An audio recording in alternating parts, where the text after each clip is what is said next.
ಬಿರು ಬಿಸಿಲ ನಡುವೆಯೂ ದಾವಣಗೆರೆ ಲೋಕಸಭಾ ಚುನಾವಣಾ ಕಾವು ದಿನೇ ದಿನೇ ಹೆಚ್ಚಾಗುತ್ತಿದೆ.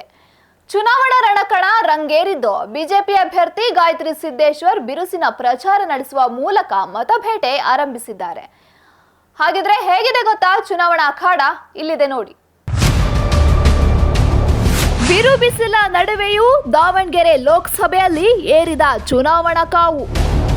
ಮತಬೇಟೆ ಆರಂಭಿಸುವ ಮೂಲಕ ಬಿರುಸಿನ ಪ್ರಚಾರ ನಡೆಸುತ್ತಿರುವ ಬಿಜೆಪಿ ಅಭ್ಯರ್ಥಿ. ದಿನೇ ದಿನೇ ರಂಗೇರುತ್ತಿದೆ ದಾವಣಗೆರೆ ಲೋಕಸಭಾ ಚುನಾವಣಾ ಕಣ.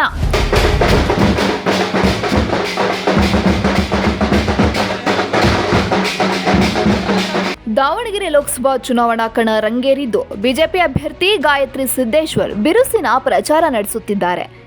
ಮಾಜಿ ಸಚಿವ ಎಸ್.ಎ. ರವೀಂದ್ರನಾಥ್ ನೇತೃತ್ವದಲ್ಲಿ ಶುಕ್ರವಾರ ಉತ್ತರ ವಿಧಾನಸಭಾ ಕ್ಷೇತ್ರ ವ್ಯಾಪ್ತಿಯಲ್ಲಿ ಪ್ರಚಾರ ನಡೆಸಿದ ಗಾಯತ್ರಿ ಸಿದ್ದೇಶ್ವರ್ 15ಕ್ಕೂ ಹೆಚ್ಚು ಹಳ್ಳಿಗಳಲ್ಲಿ ಪ್ರಚಾರ ನಡೆಸಿದ್ದಾರೆ.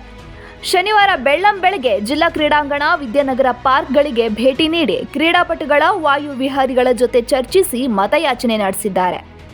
ಕೇಂದ್ರ ಸರ್ಕಾರ ಮತ್ತು ಸಂಸದ ಜಿ.ಎಂ. ಸಿದ್ದೇಶ್ವರ್ ಅವರ ಸಾಧನೆಗಳನ್ನು ಮತದಾರರ ಬಳಿ ಹಂಚಿಕೊಂಡು ತಮ್ಮನ್ನ ಬೆಂಬಲಿಸಿ ಗೆಲ್ಲಿಸಿ ಕಳುಹಿಸುವಂತೆ ಕೋರಿದ್ದಾರೆ. ಮೋದಿಜಿ ಅವರ ನಾಯಕತ್ವ ನಮಗೆಲ್ಲ ಬೇಕು. ಅವರು ತಮ್ಮ ಜೀವನವನ್ನು ತಮ್ಮ ಮಹಿಳೆಯರಿಗಾಗಿ, ನಾರಿ ಶಕ್ತಿಗಾಗಿ ಮುಡುಪಾಗಿಟ್ಟಿದ್ದಾರೆ ಅವರ ಜೀವನನ. ಅದಕ್ಕೆ ನಾವು ಮಹಿಳೆಯರೆಲ್ಲರೂ ನಾವು ಒಗ್ಗಟ್ಟಿನಿಂದ ಅವರನ್ನ ಆರಿಸ್ಕೊಳ್ಳಲೇಬೇಕಾಗುತ್ತೆ. ಮತ್ತೊಂದೆಡೆ ಮಾಜಿ ಸಚಿವ ಎಂಪಿ ರೇಣುಕಾಚಾರ್ಯ ಅವರನ್ನ ಲೋಕಸಭಾ ಕ್ಷೇತ್ರದ ಚುನಾವಣಾ ಸಂಚಾಲಕರನ್ನಾಗಿ ನೇಮಿಸುವ ಮೂಲಕ ವರಿಷ್ಠರು ಚುನಾವಣೆ ಜವಾಬ್ದಾರಿ ನೀಡಿದ್ದಾರೆ.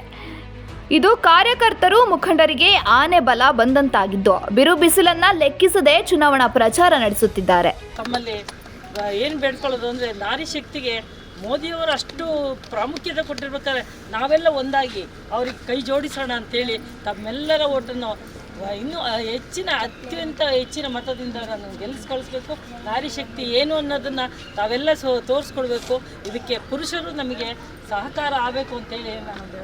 ದಿನೇ ದಿನೇ ದಾವಣಗೆರೆ ಲೋಕಸಭಾ ಕ್ಷೇತ್ರದಲ್ಲಿ ಚುನಾವಣಾ ಕಾವು ಹೆಚ್ಚಾಗುತ್ತಿದ್ದು ಅಭ್ಯರ್ಥಿಗಳು ಬಿಸಿಲನ್ನು ಲೆಕ್ಕಿಸದೆ ಚುನಾವಣಾ ಪ್ರಚಾರ ನಡೆಸುತ್ತಿದ್ದಾರೆ.